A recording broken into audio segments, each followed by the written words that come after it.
Welcome to the Totally Worth It podcast. This is episode number 17. I'm Amy Gayhart, and I am joined by my tag team partner, Johnny G. Tag team, you're it, I'm it, we're all it, Jack's it. That's what we do. So we're starting off, Amy G, with a game today. Oh, I didn't.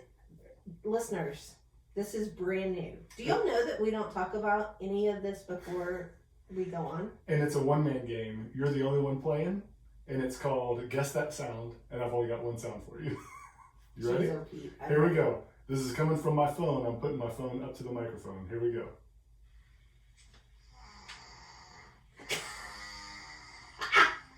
If that's me, I'm going to bust you. That's Mabry snoring. That's enough. That's Mabry snoring. Ding, ding, ding, ding, ding. Yes. I was about to come across this microphone at you if that was me. We've been married for 20 years, meaning I know how to stay married. Yeah, right. I would not dare play the several recordings I have of you snoring. Whatever. No, that is Maeve sawing logs. I told the story on a couple episodes ago about her snoring so loud. And I walked in the other day to move her, and I'm like, oh my gosh. That's her. But I stayed in there too long, and it rattled her. Uh-huh. See what She happened? got to go. But he did it, folks. He did it for a good story. It was all worth it. It's all for you guys. That's it. And we have an amazing episode today. We have an interview with Rebecca Lake. We'll introduce her later. You're going to want to stick around because Rebecca was awesome. She was a lot of fun to talk to. But you and I have a lot to discuss in today's episode. A lot of fun things and probably some informative things. And so we're going to get right to it. Hey, you know what's really cool about that ad? What? If you pre-order a book right now, you can go to Jamie's website and enter for a bunch of giveaways she's given. You know what the grand prize is? Grand prize, I'm going to guess. I don't know if you'd really call it a grand prize. What is it? So, one winner will be selected to have lunch with Jamie and her best friend. That's me. That's you. That's so you have to, okay, I pre-ordered. Yeah. And so I entered. You are not winning. I'm not eligible? You're not eligible. Your family. Do Aaron and I get to come to this lunch? No.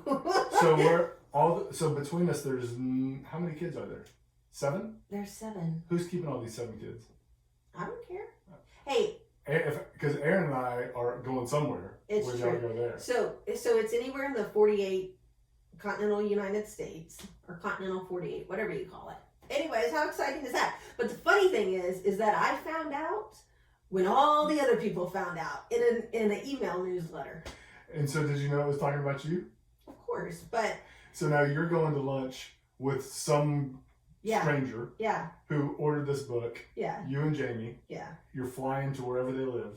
And that's the grand prize? That's it.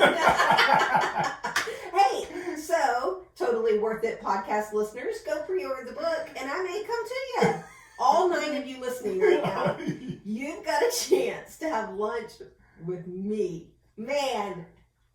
We just quadrupled Jamie's book sales. We did. You're welcome, Jamie. You are welcome. All right, Amy, what's our first segment?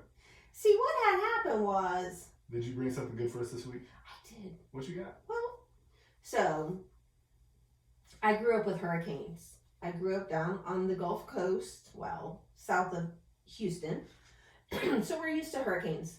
We've had a lot of hurricanes and tropical storms this year. It seems like a lot more, even in the last 2 or 3 years. I don't ever remember, I didn't grow up down there like you did. I was up here in Dallas. I don't ever remember this much. Was it like this when you were growing up? This was the second most ever recorded. This being what, this year? Yeah, this hurricane season. This hurricane season. So, they name them. Do you know when the first year? I do not. I don't have that. I don't know. I didn't hear that part. But so they name hurricanes, with real human names, A through Z, but I don't think they do like Q and X. Have they made it that far? So after you go through the alphabet, then you go to the Greek alphabet. Interesting. So this last storm that came through was Tropical Storm Beta. Really? Alpha Beta.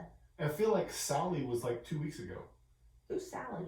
I think, wasn't there a Sally that It just was. happened? Laura is the one that affected the So Gulf Coast. I'm talking about Hurricane Laura in my story. Okay, but I'm going back to your alphabet thing. Uh-huh. Did you say that we just had beta? Yes. Okay, Laura was like 3 weeks ago. Yeah. Or 5 weeks ago. Yeah. You're telling me we made it from L all the way through Z Yeah. and Alpha in the last few weeks? Yeah, so hurricanes, all tropical storms get a name. Okay. Even if they just started, they may not even start tracking. Okay. I'm no So they get names meteorologist. and we don't hear about them. Right. Okay. Right. We don't hear about them unless they enter the Gulf. Yeah. More than likely. Now, if they hit Puerto Rico or Haiti or something like that, then Then absolutely we're going to hear about it. But yeah, so Hurricane Laura hit like Texas, Louisiana border. I have another question. Yes. When all of these tropical storms and hurricanes that we're talking about hit the Gulf, Yes.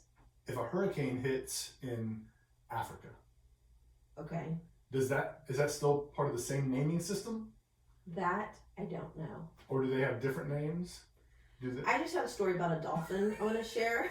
You got to come with facts. I know, you're asking. I need details. I don't know the name of this dolphin, but I want to talk about it. Sally? Is this Sally? I wish you'd stop and let me tell the story about my dolphin. I don't know all of that. Go Google it or ask Slater. I don't know. Okay, so right on the Texas-Louisiana border, a dolphin was found 10 miles inland. Okay, that's pretty remarkable. So the storm surge brought this dolphin in. I missed one part. Did you say in Mexico? I said the Texas-Louisiana border. Texas-Louisiana border. Yeah. So on, ditches on the side of the road, when there's a lot of water, they turned into ponds. Yeah. So they were just driving by and saw this dolphin in the a ditch. 10 miles from the shore. Yes. Wow. And so people went in and rescued this dolphin. I mean, it was marine rescuers. It wasn't just like Joe and Larry down the street. It was Joe and Larry. Their sister is Sally for sure. Yeah. So Texas Marine Mammal Stranding Network, they called in the real guns and got this dolphin in and released him back into the Gulf of Mexico. Wow, 10 miles. Yeah. 10 miles is a long way. It is. And so that's what's saying, like, the hurricane is one thing, but the storm surge is what really... That means that the ocean at least went all the way to 10 miles in because this dolphin swam or washed. At or some point. At some point. Yes, at some point. So this dolphin was just in the wrong place at the wrong time. He didn't hear the alert that a hurricane was coming. He was too close. He was too close. Oh my god. I just thought that was a cool story. Like, can you imagine if you were the one driving by and saw a dolphin? No one would believe me. No. And it was alive. It was in the ditch and it was alive. You're the one who thought there was a camel next to us at one point. There has been. It was a llama. Yeah. Family. Yeah. The family of the camel. Anyways, I thought that was a fun story. So my story is from, they just announced the winner of America's Got Talent. We did not even watch it. And we love that show. Here's the funny part is I saw maybe one or two acts twice, like of two different shows for the entire season. We normally watch that show. Some of it anyway. This year we didn't watch any of it. It was just weird. I mean, everything's weird, but... Yeah, it was different because there was no audience. But the winner is actually one, if I caught 3 acts for the entire year, one of them was this winner at some point during the middle of the season. And his name was Brandon Lake. Is that the spoken word? Yes. Okay. He won it. Wow. And he is, he's unbelievable. Yeah. I got to watching his YouTube videos and all of this, and he's a poet, and he speaks these poems. He's a poet and he don't know it. He speaks these poems, and he has for a few years, but the messages that he gives are so powerful, and what I love about it is he's up there proclaiming Jesus on America's Got Talent, on that word, on that stage. Mm-hmm. Now, he didn't go have as much of that preaching as he does if you just watch some of his YouTube videos. And that's not what all he's about, but we've talked about on this podcast how we love people using their platform to speak what they believe in, right. to, all of that, whether we agree with their, whatever it is. We just love that nonviolent, speaking up. And that's what he's doing. So he's talking about taught like social injustice topics. He's talking about Christianity. He grew up in the ghetto and went to college, so he talks about that in these poems. One of them that he gave, I believe it was on America's Got Talent, is like letters from his dad.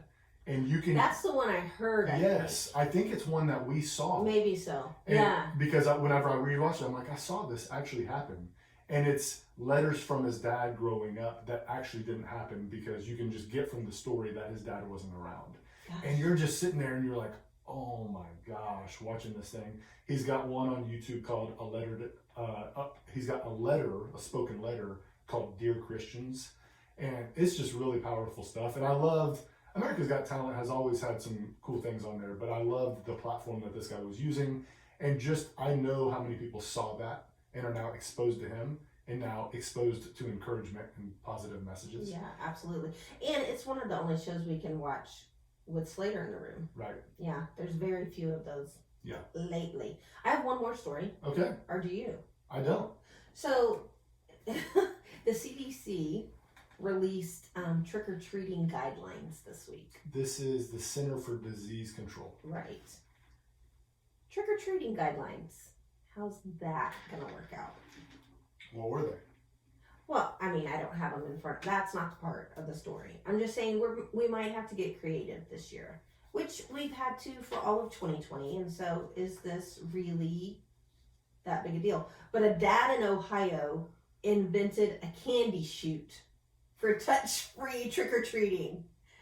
A guy, Andrew Beatty of Cincinnati, and his 6-year-old daughter came up with a candy chute as a means of dispensing Halloween candy while social distancing. It's a 6-foot tube that goes, and these are like houses that have a stoop. Yeah. You know, I've always wanted a stoop. I want to sit out on the stoop. We only know them from TV. Yeah, 227. Mm-hmm. That was my jam. And Cosby's had a stoop. They did. So this guy made a 6-foot tube that goes down like their stoop banister. That's cool. Yeah, I've seen some that we may have to slingshot. I was gonna say, I think we should use a slingshot. That would be fun. And we're giving away water balloons. But it may turn into a little trick-or-treating game if we can hit them. Yes. Yeah, so it might look a little different, but who knows? It could be fun. It might be the new normal. And there's no more of the kids reaching into your bucket and grabbing all the candy, maybe. Because that's a corona Yeah. hotbed. You can't right have there. him reaching into a public bucket. No, you can't do that. So, anyways, just maybe a little different this Start Halloween. getting our mind right for Halloween. Gotta What is get your mind right. trick-or-treating gonna look like in social distance? Well, Slater's got his hazmat uniform and gas mask ready. All right. Yeah, that's what he's doing this year. Yeah, that's gonna be interesting. All right, what's our next segment? Well, isn't that special? Listen to what I found. Okay. I found a book called Nobody Told Me. Mm. Okay? I want you to listen to this. I'm reading it. I copied and pasted from their website. I want you to read what this book is about. The book titled Nobody Told Me was created by a group called Positive About Down Syndrome. It's a parent-run advocacy group in the UK.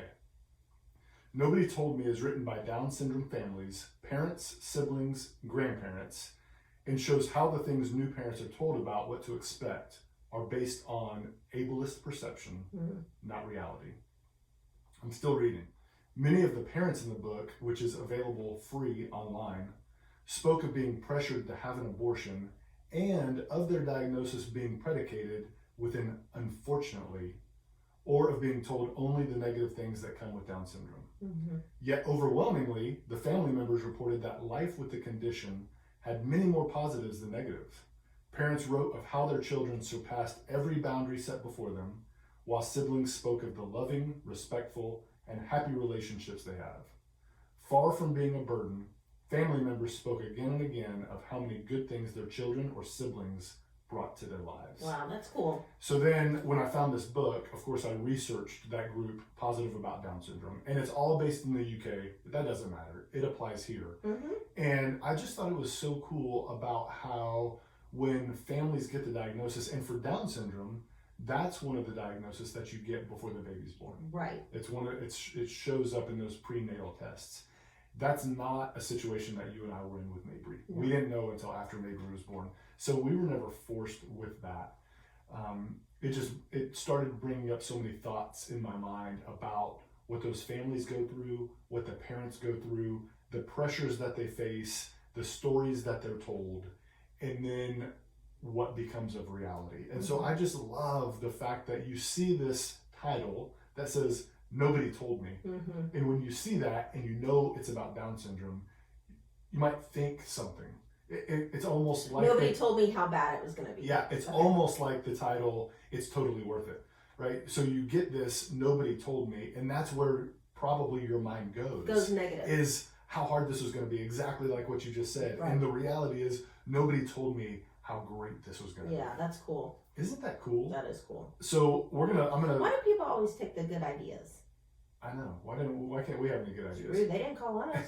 So I'll put a link to this book and what you can find online, because you can get it for free online. That's really cool. Yeah, Good for them. You can buy it and order the actual book, or I think if you just read it online, it's free. Is my understanding of it. Yeah, that's neat. I would like to read that book just because I think that we would see so many things, not only that we experience in our own life, but you do life with several Down syndrome families. And so I bet some of this would really hit home for you. And I know a lot of our listeners, this could really be a blessing. Yep. Oh, that's cool. Very cool. Yeah. What did you bring this week? So I called you my tag team partner. Yeah. In the intro, and that's what we're doing tonight. We're tag teaming because it's our first varsity football game tonight. Yeah. And we don't have a player. We don't. No, Jack's on JV. Yeah. So we went to his game last night. But varsity football, like that's the Friday night lights that everybody hears about in Texas. It's a big deal. It's a huge deal. And it's really a big deal if you have for Jack. Yes. Because these are the guys, he practices with the varsity, not practices with them, but they're all together. He knows them all. And when you're a part of that program, and especially just one level below, it's a big deal for him. It is. And so, but it's fun. It's good for the community. You know, we see people that we don't normally see. It's just good. It's a lot of fun. We have a beautiful stadium, awesome high school, all of that. But you're going to take Jack. Right. And I'm going to stay home with Mabry. And I'm totally 100% fine with that. But it's because Mabry will not go into this stadium. Yeah. We have no idea why. Just started last year. It just started last year. We opened this brand new, beautiful stadium. We went to the opener. She would not go in. Yeah, and I think if I'm coming up with the reasons why, because people ask me why, two theories are, one, she's at a point in her life where she makes her own decisions because she's so big. She knows if she doesn't want to go, she doesn't have to go. So for the majority of her life, whether she wanted to go or not, I just carried her, or we pushed her, or we could get her around. Right. Since she has gotten to where I can't carry her and we can't force her, and she fights, she just decides where she's going to go and where she's not. So I think I've got one theory that says she doesn't really want to go in there, so she's not going to go. Another theory says out in the parking lot are fire trucks and police cars and policemen and golf carts, and all of her favorite things are out in the parking lot. Why on earth would I want to go in there? Right. And so who knows what the real reason is, but she won't go. Because it's not, she loved football games. You know, Zane, our nephew, and Zach, our nephew, they both played, well, all of our nephews play college football, but we were at every Friday night game because our nephews live close to us. And she loved it. Yeah. She loved it. And then just all of a sudden, I think it's the defiance. I think so too. Though I went to one game last year, and it's because I put her in our running stroller. Yeah. And I ran to the stadium, which is like 3 miles. And then you came and picked us up after. And I was able to keep her in the stroller and then walk her around and watch the game. The problem was I got there and I saw the people I wanted to see it, but I was a sweaty mess. Yeah. You know, and in running clothes. So yeah, it's one of those things that we're just not able to do it, which stinks. I just hope she snaps out of it before Jack's on varsity. But also, she graduates in May in that stadium. In that stadium. So what are we gonna do? Yeah. I don't know. We've Stay got tuned, ways. folks. We'll let you know. Yeah. We have ways. We'll bring all of her favorite people, and we'll figure out something. She's going to walk on the stage. And Prosper ISD will help us. Yes. You know, they'll do whatever needed. So hopefully yeah, she gets over this soon. But also, people are like, well, just take it. It's not worth the fight. Right. It is totally not worth the fight. I wish you Now, would tell me just take I it. wish you would say it to my face. Come and say it to my face, people. No, but if Jack was playing, totally different scenario. But Yeah. it kind of stinks that we can't go as a family. And do for that. those of you not in Texas saying, Mhm. what on earth are y'all doing playing football? Because Right. not everyone's open. So Texas has been playing football this whole time. And those people need to worry about the business. I'm kidding. The schedule got modified and pushed Yeah. back by a month. We've got, and everything is at around 30 or 40% capacity. They're going to tell you it's 50%. It's really around 30 or 40. So our football stadium seats like 12 or 13,000 people. And there will probably be 4,000 people in the stands. Right. And everyone's in masks and everything's different. And most people who wanted tickets didn't get tickets. And I'll tell you, it was such a nice surprise from you. I think it came to me on Monday while I was at the gym. I was not expecting to go. I knew that we were going to try and get Jack a ticket because he would really want to go. And I was working out on Monday morning and you sent me a message saying, I just got you and Jack tickets. So I was really happy. So thank you. You're welcome.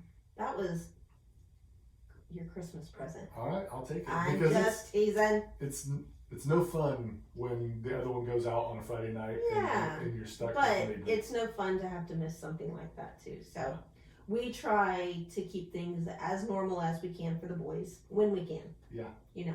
Yeah. And Slater is not heartbroken that I'm staying home. No. He told me this morning, he said, me and you tonight, cooking shows all night. Cooking shows. So he's going to be living his best life. Y'all will be living your best life. It'll be perfect. It'll work. It'll be work. It'll work. All right, Amy, what you digging this week? I am digging cooler weather. Oh my God. I bet you are for your running, but you know fall is my jam. Yeah. I love fall. It means, like, I'm not a pumpkin spice girl, so I'm not one of those. But it means, like, no more I don't have to wear shorts anymore. I love more clothes on. I just like it.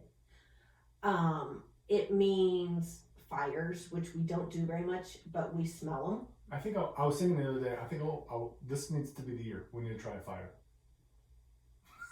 We need to get our chimney cleaned out or something. Whatever you do with chimneys. We've lived here 15 years and we have never had a fire. So when you see on the news that our house blew up, it's because John decided we're going to have a fire. But I love fires. I love the smell of fires. I love a big pot of stew or a big pot of chili or a big pot of soup. And we love football. Yeah. And so all of those things are in fall, which makes it my jam. I love Thanksgiving. I love everything about that. So any change in season, except from spring to summer, I love. Yeah. In cooler weather, of course, it's awesome for our running. It helps It out is a lot. awesome for your running. It's great for me at Blue Sky because we can get out, get in the garden. It's not 150 degrees. We can be out with the animals, and it's just, play frisbee, do whatever, like just be outside. So it's awesome. It's so nice in Texas right now. Yeah. I love dressing in layers. Yes. But kind of not for the same reason as you. I love starting out the day with a hoodie and sweats on, and then as needed, I get down to a t-shirt and shorts because it's on under. So you're a stripper.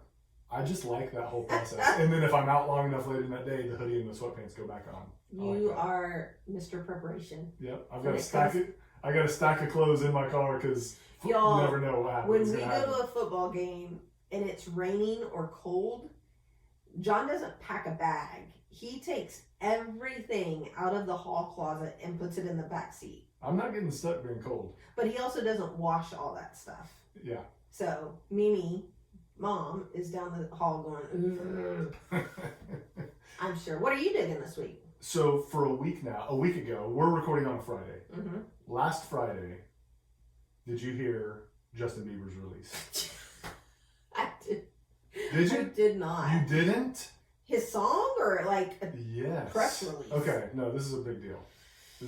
Okay. So, him and Chance the Rapper did a duo I like those two. called Holy. Mm. Okay? I've been listening to it all week. And I've been trying to... Is it like Florida Georgia Line Holy? No, not sleeveless and holes in your jeans. I'm talking Holy. So this song, Holy, is a proclaiming their faith. Okay. So on season 1 of this episode, I talked about how much I like Justin Bieber. Yes. Unapologetically. I talked about his new lifestyle and really preaching the gospel and sharing his faith. That seems like it's really grown rapidly over the last couple of years. His big interview with Zane Lowe that we linked on the podcast. So I've been a Justin Bieber fan for a while. This song is my favorite song of all time of his. Okay. So I've been listening to it all week.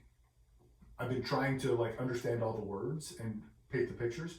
And then I saw the video. And the video tells this story that I was not even expecting. I did not see it coming. And it's a little bit longer than the song because there's some longer kind of pauses in there. Bridges. Yeah. And then there's some people that come in and talk. But this song and the video, it hits on their faith. It hits on being laid off from a job. It hits on some racial things going on. It hits on military. Like, it's so relevant to right now. It's so well done. What I couldn't figure out, because of the video, and like, I get the feeling that it was written during COVID. Like, it feels like it's so right now. But the quality of it made it look like it's a film that's been worked on for 2 years. So it is amazing. I also heard that it hit number 1, and it's the first time Chance the Rapper ever hit number 1, which I was shocked by. Really? So I don't quote me on that. I don't know if that's factual, but I heard it. Well, I bet most people don't come to us for their entertainment news. Yeah, so they may not know. So here's what's even okay. So in the first week, we're reporting this a week after the song's been out, and so listeners aren't going to hear this till a few days later. But in the first week, it had 34 million YouTube views, and yesterday, the duo of Justin Bieber and Chance the Rapper announced that they're going to be giving back a combined $250,000 to people who have been affected by hard times. That's the only rule, is that you've been affected by hard times, but they're wanting people to share their stories on social media as their application, and they're using hashtag JBChanceHoly. And based on people's videos, they're giving away money. And what I've seen is it could be $500 to this person, $1,000 to this person, but $250,000 of the earnings from this. So I'm going to put a link to the music video in the show notes. I'm telling you. I'm doing a video this afternoon. While I was listening to it, I loved the song and I loved the words. When I watched the video, I was moved emotionally. It's really, really cool. You've been moved emotionally a lot lately. Yeah, like I'm 42. Does that happen? Is that what? Am I getting more emotional? I don't know. You are getting more emotional. Is it? But I don't think it's just because you're 42. I don't know. Am I maturing? Am I weakening? You're not. That doesn't make you weak. Well, I'm asking you. Emotional. Don't yell at me. See? Stop yelling at me. Why are you so mad at me? Y'all feel I'm talking about listeners? It's just a hot mess. He can't pull himself together. You're yelling at me. I'm not yelling at you. I'm just saying you personally have been more emotional lately. And that's not a bad thing. That's a good thing. Worry about yourself. Y'all hear this? Y'all hear this? It's not okay. It is not okay. Okay. You need to get your emotions in check. All right. Let me give a quick introduction to our guest today, Rebecca Lake. So Rebecca and I connected through Instagram a couple of months ago, and I saw her work in the autism world and with families.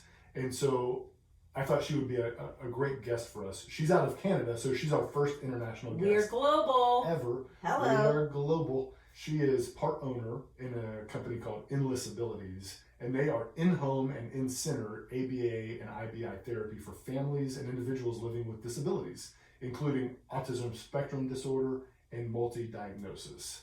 And so that's been her profession. She recently started the Spectrum Advocate, which is on Instagram. That's where you can find her, the Spectrum Advocate. And she's really just sharing stories and giving resources and things for people and families on the autism spectrum, bringing the families together, providing some resources. So that's where I really took an interest in her, was on Instagram at the Spectrum Advocate. She also has started a company called Sensa. Yes. which is a monthly box that goes out to families on a subscription basis. Bummer, it's not in the U.S. yet, but That's she coming said she's soon. working on it. Yeah. So this interview just really taught us a lot about how, first off, how things work in Canada that's different than the U.S. when it comes to therapies, just where her passion came from, and it's just a really great interview. We hope you enjoy the conversation with Rebecca Lake.